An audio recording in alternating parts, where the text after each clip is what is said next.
আজকে স্যামসাং লাভারদের জন্য নিয়ে এসেছি অ্যারাউন্ড 20K প্রাইস রেঞ্জের একটা স্মার্টফোনটাতে থাকছে সুপার অ্যামোলেড ডিসপ্লে, তার সাথে পিছনে থাকছে একটা আলট্রা ওয়াইড লেন্স। হ্যাঁ, এই বাজেট রেঞ্জে কি সেই smartphone? Samsung Galaxy A17 4G, 5G না 4G। তো এই ফোনটা আপনারা 20,000 টাকার আশেপাশে পেয়ে যাবেন এবং বেশ কিছু স্পেশালিটি থাকছে। যারা স্যামসাংয়ের একটা ফোন কিনতে চান 20,000 টাকার আশেপাশে, ডিসপ্লে ভালো লাগবে, ক্যামেরা ভালো লাগবে, তারা এই ফোনটা নিতে পারেন। ফুল ভিডিও দেখতে থাকুন। ফুল ভিডিও দেখলে আপনারা বুঝে যাবেন ফোনটা আসলে আপনার জন্য বানানো হয়েছে কিনা। শুরুতেই ফোনটার ডিজাইন নিয়ে যদি কথা বলি, ডিজাইনটা কিন্তু যে খুব বেশি নতুনত্ব থাকছে তা কিন্তু না। এতদিন আমরা টিপিক্যাল স্যামসাংয়ের যে ডিজাইন দেখে এসেছি সেই ডিজাইনের কিন্তু ফোনটা এসেছে। অ্যান্ড জিনিসটা দেখতে খুব বেশি বোরিং কিন্তু লাগছে না, দেখতে ভালোই লাগছে, প্রিমিয়াম একটা ফিল আছে আর খুবই মিনিমালিস্টিক একটা ফোন। তো আপনাদের কেমন লেগেছে ডিজাইনটা সেটা অবশ্যই কমেন্ট করে জানাবেন। তাছাড়া ফোনটার ওজন 190 গ্রাম। তো আমার কাছে মনে হয় নিজে খুব বেশি অথবা খুব কম, এভারেজ অন্যান্য ফোনের মতোই, মানে জিনিসটা একবারে ওকে। তাছাড়া ফোনটাতে আইপি রেটিং হিসেবে থাকছে IP54, water and dust resistant, অর্থাৎ ফোনটা বেশি পানিতে ভিজানো উচিত হবে না, দেখে শুনে রাখাই উচিত হবে, যেহেতু খুব বেশি আইপি রেটিং এখানে নাই।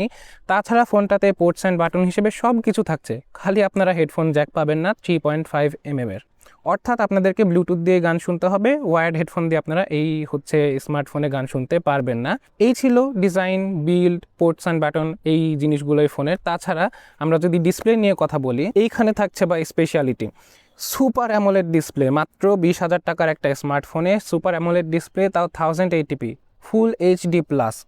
এই ডিসপ্লেটা হচ্ছে 90 হার্জের একটা ডিসপ্লে, তো মোটামুটি স্মুথই বলা চলে। আর স্যামসাংয়ের ডিসপ্লে বুঝতেই পারছেন যে স্যামসাংয়ের থেকে ভালো ডিসপ্লে তো কেউ বানাতে পারেনি, আজ পর্যন্তও পারে না।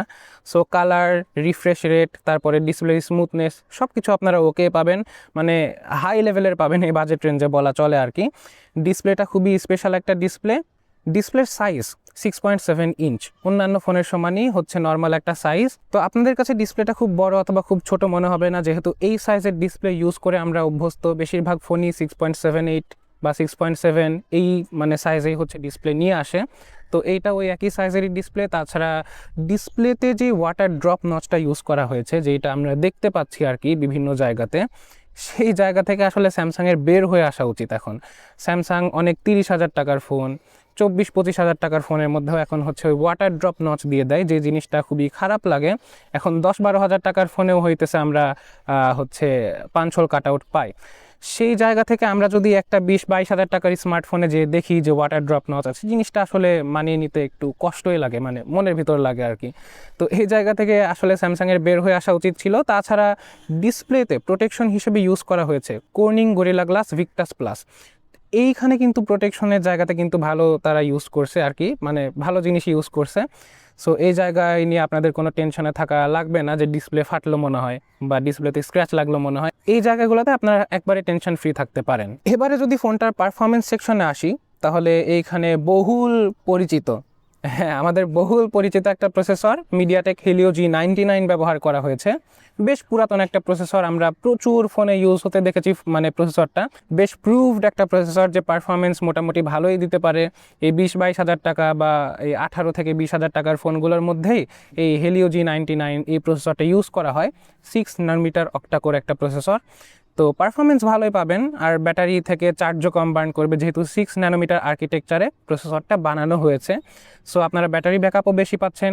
পারফরমেন্স তো প্রুভড, তবে আমার মনে হয় এই জায়গায় স্ন্যাপড্রাগনের আরও ভালো কোনো একটা প্রসেসর ব্যবহার করার একটা চান্স ছিল, যেহেতু বাজেট অনেকটাই তারা বাড়িয়ে রেখেছে 20,000-এরও উপরে। যদি 18,000 বা 17,000 বা 19-20,000 টাকার মধ্যেও হইতো ফোনটা, তাও হচ্ছে G99 এই প্রসেসরটা মানিয়ে নেওয়া যেত।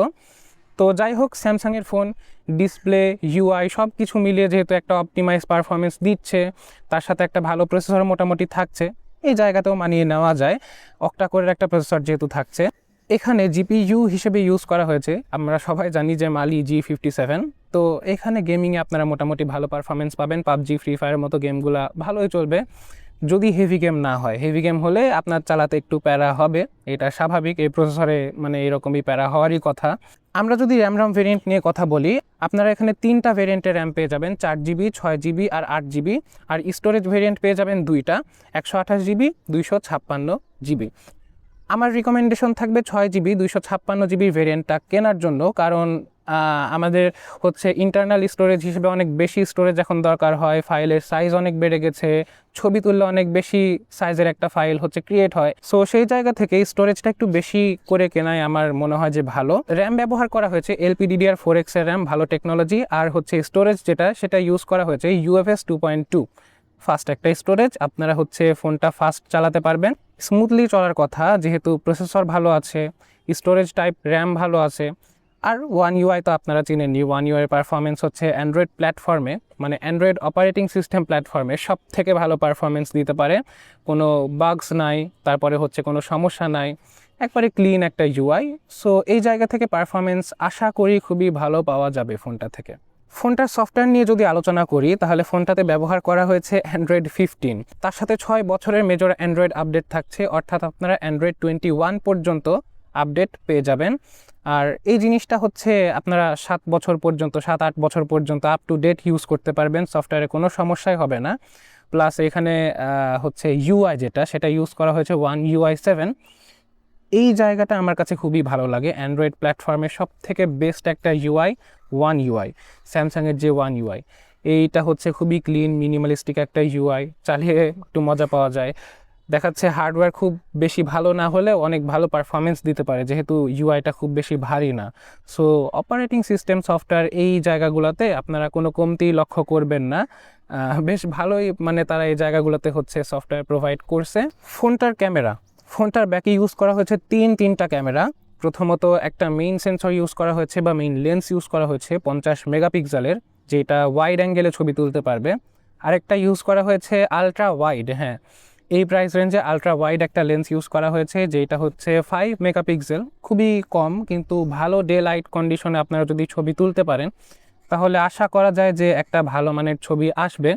ফোনটা যেহেতু আমার কাছে নাই, আমি হচ্ছে রিয়েল লাইফ এক্সপিরিয়েন্স আপনাদের সাথে শেয়ার করতে পারছি না, যেহেতু আমার কাছে ফোনটা নাই। আমি ইন্টারনেটে যেইটুকু দেখেছি সেইটুকু আপনাদের সাথে শেয়ার করার চেষ্টা করছি, ফুল ইনফরমেশন ইন্টারনেট থেকে বের করে এনে আপনাদেরকে একটা ব্রেকডাউন দেওয়ার চেষ্টা করছি। আপনাদের যাদের এই ফোনটা ইউজ করার সৌভাগ্য হয়েছে, যারা ইউজ করেছেন, তারা কমেন্টে এসে বলবেন যে আসলে ফোনটা কেমন। খারাপ হলে বলবেন খারাপ, কেনার কোনো দরকারই নাই, আমি ওই জিনিসটা পিন করে দিব, পিন কমেন্টে রেখে দিব। ভালো হলে বলবেন যে ফোনটা খুবই ভালো, আপনারা সবাই কিনতে পারেন, এই আর কি। তো যারা হচ্ছে ইউজ করেছেন তারা হচ্ছে কমেন্টে এসে বলবেন। তাছাড়া 1080p 30 fps ভিডিও রেকর্ড করা যাবে সর্বোচ্চ। 50 মেগাপিক্সেলের যে ওয়াইড অ্যাঙ্গেল লেন্সটা আছে সেটা দিয়ে খুবই ভালো ছবি ওঠার কথা, যেহেতু ওয়ান ইউআই এর প্রসেসিং সিস্টেমটা ভালো। স্যামসাংয়ের ক্যামেরা এমনিতেও ভালো হয়, স্যামসাংয়ের লেন্স যেইটুকু আমরা জানি বা যেইটুকু আমরা এতদিনে দেখেছি। তো আপনারা যদি এই ফোনটা ইউজ করে থাকেন অবশ্যই কমেন্টে জানিয়ে যাবেন যে এর হচ্ছে রিয়েল লাইফ এক্সপিরিয়েন্সটা কেমন। ফ্রন্ট ক্যামেরা হিসেবে ইউজ করা হয়েছে এখানে 13 মেগাপিক্সেলের একটা লেন্স, তো এটা দিয়েও ছবি ভিডিও সব কিছুই তোলা যাবে। ফ্রন্ট ক্যামেরায় হচ্ছে নর্মালি আমরা দেখি যে প্রত্যেকটা ফোনেই হালকা পাতলা হচ্ছে ফিল্টার অ্যাড করে দেয় বা হচ্ছে প্রসেসড একটা ছবি দেয়, র পিকচার আসে না। তো সেই জায়গা থেকে আমরা বলতে পারি যে ফ্রন্ট ক্যামেরা থেকেও মোটামুটি ভালো একটা ছবির আউটপুট বা ভিডিওর আউটপুট আপনারা পেয়ে যাবেন। ফোনটাতে ব্যাটারি হিসেবে ইউজ করা হয়েছে 5000 mAh একটা ব্যাটারি, তার সাথে আপনারা 25 ওয়াটের একটা চার্জিং সিস্টেম পেয়ে যাবেন, কিন্তু চার্জারটা আপনাদেরকে কিনে নিতে হবে, এটা একটা ঝামেলা। সেক্ষেত্রে আমি আপনাদেরকে রিকমেন্ড করব থার্ড পার্টি চাইনিজ কম দামি কোনো চার্জার দিয়ে যাতে আপনারা চার্জ না দেন, সেক্ষেত্রে আপনাদের ব্যাটারি নষ্ট হয়ে যেতে পারে খুব তাড়াতাড়ি, অ্যান্ড দেন আপনারা বলবেন যে ফোনটা খারাপ ছিল।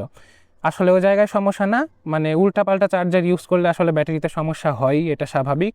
আপনারা চেষ্টা করবেন স্যামসাংয়ের হচ্ছে আসল একটা চার্জার বা ভালো কোনো একটা চার্জার 25 ওয়াটের একটা চার্জার কিনে নিয়ে এই ফোনটা চার্জ দিতে, সেক্ষেত্রে আপনাদের ব্যাটারিটা অনেক দিন লং লাস্ট করবে।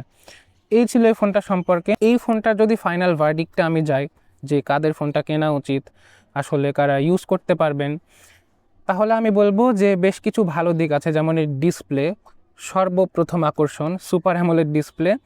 এই জায়গাটা দেখে হয়তো বা অনেকে কিনে ফেলবেন, যেহেতু ডিসপ্লে দেখে আমরা ফোনটা সারাদিন চালাই, ফোনের পারফরমেন্স যতই ভালো হোক, সোশ্যাল মিডিয়া কনজাংশন করার সময় যদি দেখি যে কালার ভালো মতো আসছে না, ফেরিশ কালার আসছে, তখন কিন্তু ভালো লাগবে না। ভালো লাগবে তখন যখন আমাকে ডিসপ্লেটা খুব সুন্দর একটা আউটপুট দিতে পারবে, সেক্ষেত্রে এই ডিসপ্লেটা আপনাকে বেশ ভালো আউটপুট দিতে পারবে। প্রো ছিল এটা। আর কনসের দিকে যদি যাই তাহলে আমি বলবো যে চিপসেটটা একটু ভালো দেওয়ার সুযোগ ছিল এখানে, অনেক পুরাতন একটা চিপসেট, অনেক আগের একটা টেকনোলজি, সেই ক্ষেত্রে তারা স্ন্যাপড্রাগন বা মিডিয়াটেকেরই ভালো কিছু একটা দিতে পারতো। এই জায়গাটা হচ্ছে একটু পিছিয়ে আছে এই ফোনটা। তাছাড়া ভালো জায়গা এর হচ্ছে অপারেটিং সিস্টেম, 6 বছরের একটা আপডেট, 7 বছর পর্যন্ত আপনারা আপ টু ডেট ইউজ করতে পারবেন। তারপরে হচ্ছে তারপরে ওয়ান ইউআই, খুবই অপটিমাইজড একটা ইউআই। এই জায়গাগুলোতে হচ্ছে এই ফোনটা অনেকটাই এগিয়ে আছে। তাছাড়া পিছনে একটা আলট্রা ওয়াইড লেন্স আছে, যেটা দিয়ে আপনারা খুব ভালো ছবি তুলতে পারবেন, মানে আলট্রা ওয়াইড অ্যাঙ্গেল একটা ছবি তুলতে পারবেন, দেখতে ভালো লাগবে। তো এই জায়গাগুলো কনসিডার করে যারা হচ্ছে নর্মাল ইউজার, ডেইলি ড্রাইভার হিসেবে এই ফোনটাকে ইউজ করতে চান, সোশ্যাল মিডিয়া কনজাংশন করবেন, তারপরে হচ্ছে কলে কথাবার্তা বলবেন, ভিডিও কলে কথাবার্তা বলবেন, ছবি টবি তুলবেন, অনলাইনে পোস্ট করবেন, তাদের জন্য আর কি এই ফোনটা। যারা হেভি গেমিং করেন, বড় বড় গেম টেম খেলেন, সারাদিন গেমিং করেন, হেভি ইউজ করেন, ভিডিও এডিটিং করেন, তাদের জন্য এই ফোনটা না, কারণ এখানে প্রসেসরটা অত ভালো ইউজ করা হয়নি। পারফরমেন্স হাংরি কাজ এই ফোনটা দিয়ে করা উচিত হবে না, সেই ক্ষেত্রে ফোনটাও গরম হয়ে যাবে, তাড়াতাড়ি নষ্ট হয়ে যেতে পারে। আপনার জন্য আলাদা অনেক হচ্ছে অপশনস মার্কেটে আছে। So that's it. ফোনটা আশা করি আপনি বুঝতে পারছেন যে আপনার জন্য কিনা। আর আপনি যদি ডাইহার্ড স্যামসাং ফ্যান হয়ে থাকেন তাহলে এই ফোনটা কিনতে পারেন, সব কাজই এই ফোনটা দিয়ে করা যাবে, কিন্তু পারফরমেন্স যদি আপনি চান তাহলে এই ফোনটা অ্যাভয়েড করাই ভালো। এই বলে শেষ করছি। আপনাদের সবাইকে ধন্যবাদ ভিডিওটা এই পর্যন্ত দেখার জন্য। যদি ভালো লেগে থাকে অবশ্যই একটা লাইক দিবেন আর সাবস্ক্রাইব করতে ভুলবেন না। টাটা।